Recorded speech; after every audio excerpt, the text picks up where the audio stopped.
Carthat had been built with the rapidity of inexhaustible human labor, without finesse or attention to detail. Blocky buildings constructed of substandard materials for ostentatious purposes or functionality, no elegance whatsoever. Carthat did not appear to belong here. Its architecture and placement were offensive to his sensibilities. Kynes had an innate ability to see how the fabric of an ecosystem meshed, how the pieces fit together in a natural world. But this population center was wrong, like a pustule on the skin of the planet. Another outpost to the southwest, Arakin, was a more primitive city that had grown slowly, naturally nestled against a mountainous barrier called Shield Wall. Perhaps Kynes should have gone there first, but political requirements had forced him to establish his base with the rules of the planet. At least that had given him the opportunity to search for one of the giant sandworms.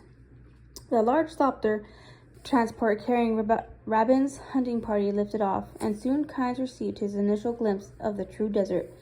Kynes peered out the window plaza at the rippled wastelands below.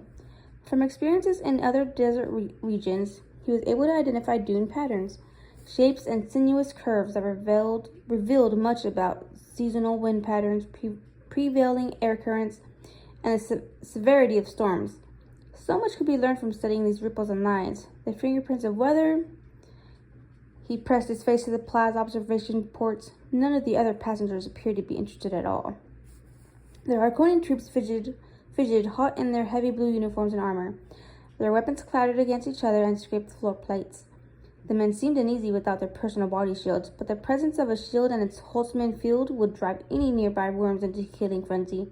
Today Rabin himself wanted to do the killing.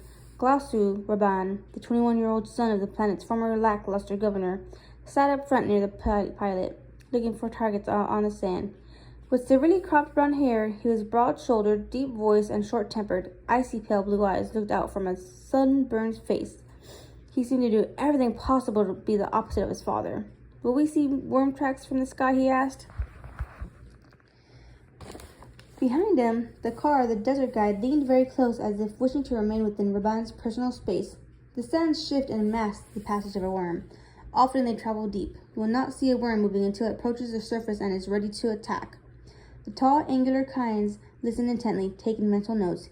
He wanted to record all of these details in his logbook, but that would have to wait until later. "Then how are we going to find one? I heard the open desert is crawling with worms." "Not that simple, my Lord Rabin," the car responded.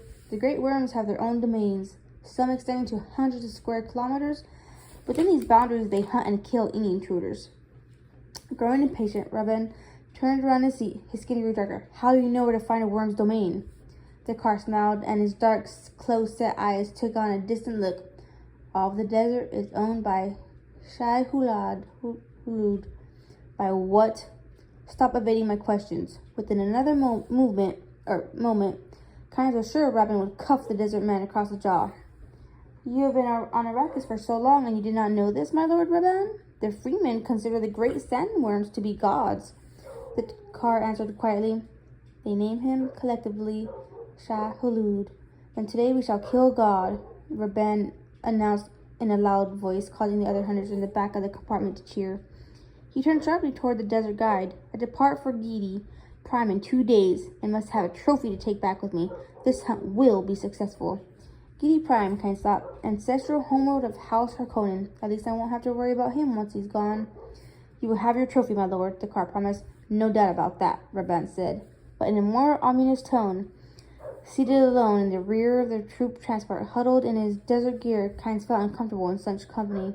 He had no interest in the glorious ambitions of the Baron's nephew, but if this excursion gave him a good look at one of the monsters, it could be worth months of intensive work on his own. Rabin stared through the front of the transport. His hard, squinting eyes were surrounded by thick folds of skin. He scrutinized the desert as if it were a delicacy he intended to eat. Seeing none of the beauty Kynes noted in the landscape, "I have a plan, and this is how we'll follow it." Rabin turned to the troops and opened the comm system to the spotter ornithopters, flying information around the transport. They cruised out over the expanse of open sand. The dune ripples below looked like wrinkles on an old man's skin. That outcropping of rock down there, he gestured and read off the coordinates, will be our base. About 300 meters from the rock, we'll touch down in the open sand where we'll drop the car with a gadget he called a thumper. Then we'll lift off to the safety of the rock outcroppings where the worm can't go. The lean, denser man looked up in alarm. Leave me out there? But, my lord, I'm not. You gave me the idea. He turned back to address the uniformed troops. The car here says that this Freeman device, a thumper, will bring a worm. We'll plant one along with enough explosives to take care of the beast when it comes. The car will leave you behind to rig the explosives and trigger the thumper. You can run across the sands and make it to safety with this before a worm can come, right? Rabban gave him a delicious little grin. The car stammered. It appears I have no choice. Even if you can't make it, the worm will probably go for the thumper first. The explosives will get the beast before you become its next target. I take comfort in that, my lord, the car said. Intrigued by the Freeman device, Kynes considered obtaining one for himself. He wished he could watch this desert native up close to witness how he ran across the sands, how he eluded pursuit from the vibration-sensitive old man of the desert.